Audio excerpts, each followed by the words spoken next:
Faecal microbiota transplantation. ఈ terminology మీరు ఎప్పుడన్నా విన్నారా అండి? ఇదేదో తేడాగా ఉందే అనుకుంటున్నారా? ఇదైతే మెడికల్ ప్రొసీజర్స్ లో చాలా ఇయర్స్ నుండి ఉందండి.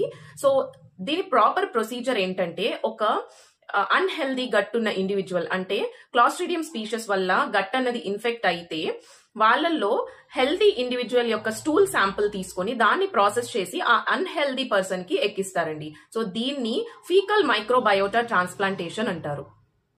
అయితే మనకు ఒక డౌట్ రావచ్చు, ఈ ఏదైతే క్లాస్ట్రిడియం స్పీషియస్ ఉందో అది యాంటీబయోటిక్స్ వేయగానే కిల్ అయిపోతాయి కదా, మనం యాంటీబయోటిక్స్ తోనే ఆ డిసీజ్ ని క్యూర్ చేయొచ్చు కదా అని చెప్పి మీకు డౌట్ రావచ్చండి. సో లాస్ట్ ఆప్షన్ అండి ఈ ఫీకల్ మైక్రోబయోటా ట్రాన్స్ప్లాంటేషన్ అన్నది. ఎందుకంటే నంబర్ ఆఫ్ యాంటీబయోటిక్స్ యూజ్ చేసినా గానీ క్లాస్ట్రిడియం స్పీషియస్ అన్నది రెసిస్టెన్స్ అయిపోయి ఎక్కువగా గ్రోత్ ఉండి ఇంకా ఆ అన్హెల్దీ ఇండివిజువల్ ఎవరైతే ఉన్నారో ఇన్ఫెక్షన్ చాలా ఎక్కువ అయిపోతే ఇంకా ఫైనల్ ప్రొసీజర్ గా ఫీకల్ మైక్రోబయోటా ట్రాన్స్ప్లాంటేషన్ చేస్తారనమాట.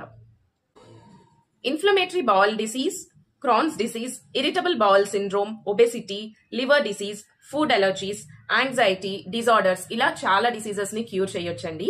స్టిల్ ఇన్వెస్టిగేషన్ లోనే ఉందండి, ఎందుకంటే చాలా ప్రొసీజర్స్ చేసి రిపీటెడ్ గా ఫెయిల్ అయితేనే లాస్ట్ ఆప్షన్ గా ఈ ప్రొసీజర్ ని ఎంచుకుంటారండి.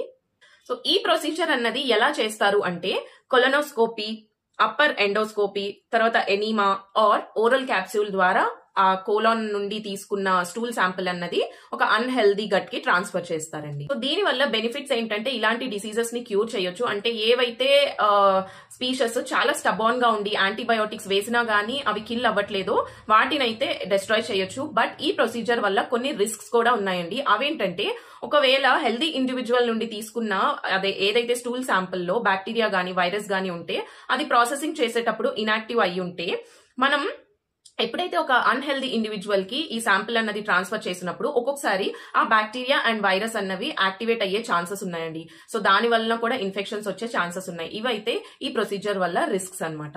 మీలో ఎంతమందికి ఈ ప్రొసీజర్ గురించి తెలుసో నాతో కమెంట్ సెక్షన్ లో షేర్ చేసుకోండి. Thank you for watching.